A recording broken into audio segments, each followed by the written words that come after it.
For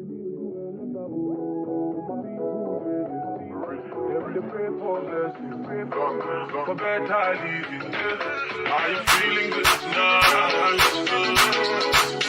This thing got me thinking of life.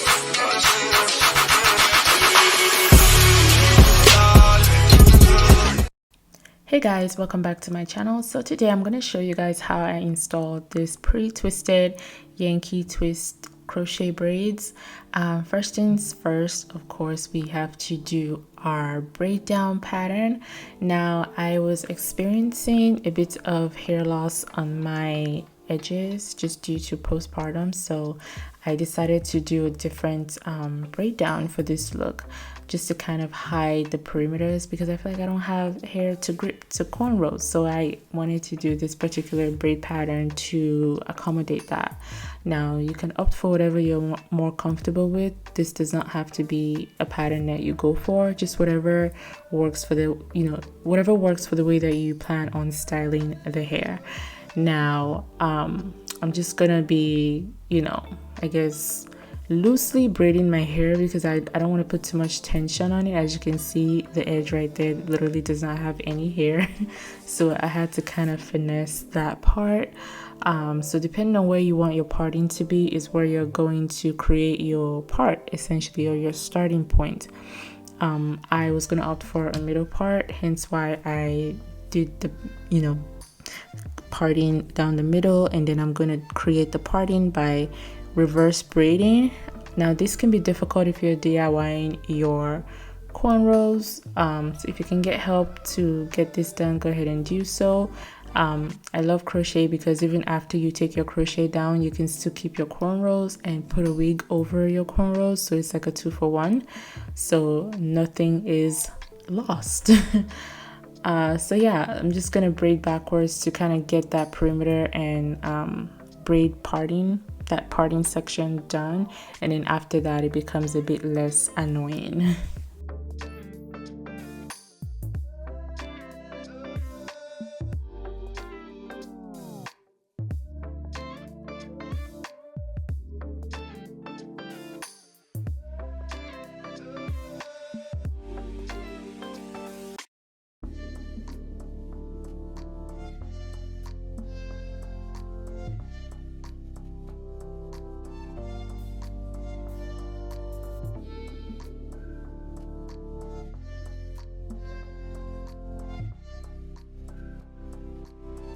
So when you're done, this is what your hair should look like. As you can see, it's nice and flat. My edges are not being pulled on, which is why, like I said, I really like this particular braid pattern. Don't forget to crochet the tail ends of where your braids start, and also don't forget to remember where you crocheted into, because when you take down your crochet braids, you want to know what starting point you should start from. Okay, it's very important. So for this particular hair, I used a pre-twisted Yankee twist crochet. It is an 8-piece pre-looped ombre hair that I got from Amazon. Now this hair is kind of like a mini Senegalese twist with micro passion twist, so it's really small. It's done with like spring twist hair. It's very bouncy, very beautiful. I wanted to opt for color because, like I said, this year I'm really trying to step out of the box and do something, more fun with my hair and not so boring and black and plain. So I'm really, really doing it for the colored girls today. As you can see, the hair is so bouncy. It's like a spring twist hair, micro twist situation going on. Very pretty. The color number on Amazon is 1B/30.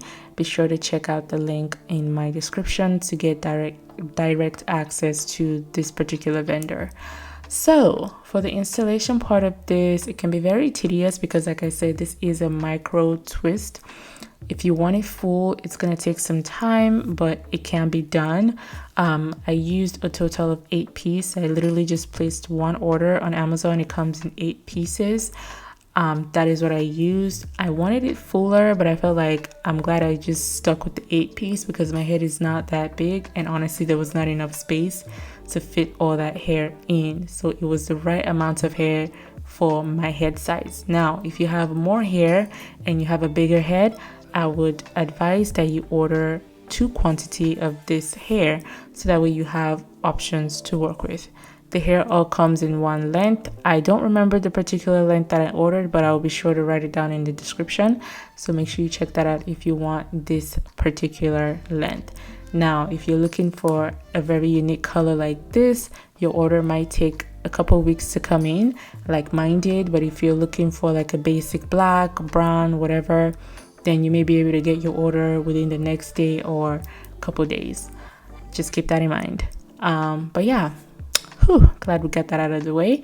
So for this hair, when I crocheted it in, I made sure to do 2 loops as opposed to just one, because the hair is synthetic and because it's very springy, if you only do 1 loop, it may unravel. So I just did 2 loops just to give me double assurance that the hair was going to stay put in the loop that I installed it in.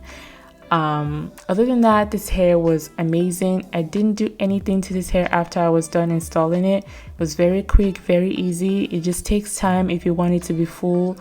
Just make sure you don't leave too many gaps in between. Like I said, if you're going for a super full look, make sure you order 2 quantity, otherwise you may run out of hair midway. So just to make sure you have extra on hand, just order 2 quantity. That's what I would advise everyone to do. But I'm pretty good at managing hair. I've done hair for years now, so I was able to manipulate the hair to my taste.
So because I did a weird braid pattern, the very front part of my hair where the cornrow curves had a lot more space, so I wanted to cover it with some extra crochet hair, which I did, but I just crocheted onto my actual hair and not the cornrow, just to close that gap a little bit more. So I did it on the left and the right side of my parting. You can go ahead and do that too, or you can just do a normal cornrow. That way you can have your gaps a bit more closer than I was able to get mine. Or if you have someone else do the same braid pattern for you, they may be able to braid it a little bit closer than I was able to do it by myself, so just keep that in mind. But in terms of layering this hair, I didn't have to do anything. I literally was just done and that was it. So thank you guys for watching this video. Be sure to like, comment, and share, and I will see you guys on another video. Have a merry day and God bless.